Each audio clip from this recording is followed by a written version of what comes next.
ماہ شعبان کا مہینہ جاری ہے اور شعبان کے مہینے میں 15 شعبان کا روزہ بالخصوص رکھا جاتا ہے، تو کیا یہ سنت سے ثابت ہے؟ اس کی کیا احادیث کے اندر فضیلت ملتی ہے؟ یہ ارشاد فرماتے ہیں۔ شعبان المعظم کا مہینہ وہ مہینہ ہے کہ جس میں نبی پاک صلی اللہ تعالیٰ علیہ وآلہ وسلم رمضان المبارک کے بعد سب سے زیادہ روزے رکھا کرتے تھے۔ بعض میں یہ ہے کہ آپ اکثر روزے یعنی شعبان کے اکثر دنوں کے روزے رکھتے تھے یعنی بکثرت، اور بعض میں یہی کہ پورا شعبان ہی روزے رکھ لیا کرتے تھے۔ یہ مختلف روایات موجود ہیں۔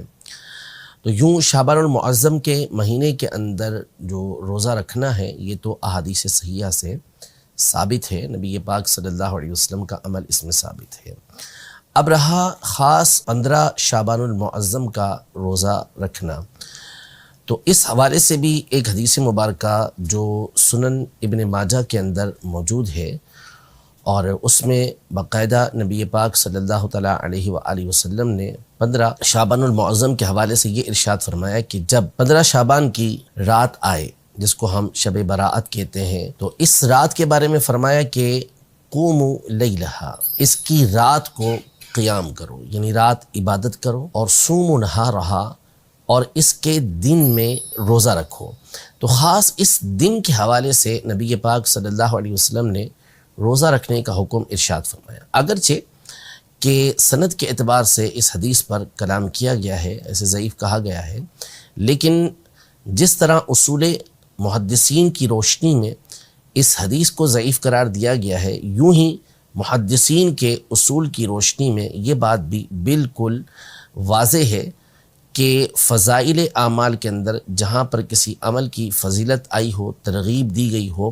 تو اس میں ضعیف حدیث پر عمل کرنا یہ بالکل جائز اور مستحب کام ہوتا ہے۔ تو نبی پاک صلی اللہ تعالیٰ علیہ وآلہ وسلم کی اس حدیث مبارکہ کی روشنی میں خاص 15 شعبان کا روزہ رکھنے کا حکم بھی ہوا، اور اس رات قیام کرنے کا یعنی عبادت کرنے کا بھی حکم ہوا، اور ویسے بھی دیگر احادیث طیبہ جو صحیح ستہ کے اندر موجود ہیں، صحیح حدیثیں ہیں، اس میں یہ مذکور ہے کہ نبی پاک صلی اللہ تعالیٰ علیہ وآلہ وسلم شعبان کے اکثر دنوں کے روزے رکھا کرتے تھے۔ اور جب آپ سے اس بارے میں پوچھا گیا کہ آپ اس مہینے کے روزے خاص طور پہ کیوں رکھتے ہیں، تو آپ علیہ السلام نے ارشاد فرمایا کہ اس مہینے میں اعمال اللہ کی بارگاہ کے اندر پیش کیے جاتے ہیں، اور میں چاہتا ہوں کہ جب میرا عمل اللہ کی بارگاہ میں پیش ہو تو میں روزے سے ہوں۔ تو ظاہر ہے کہ 15 شعبان تو بالخصوص وہ رات ہے جس کے بارے میں اقوال موجود ہیں کہ اس رات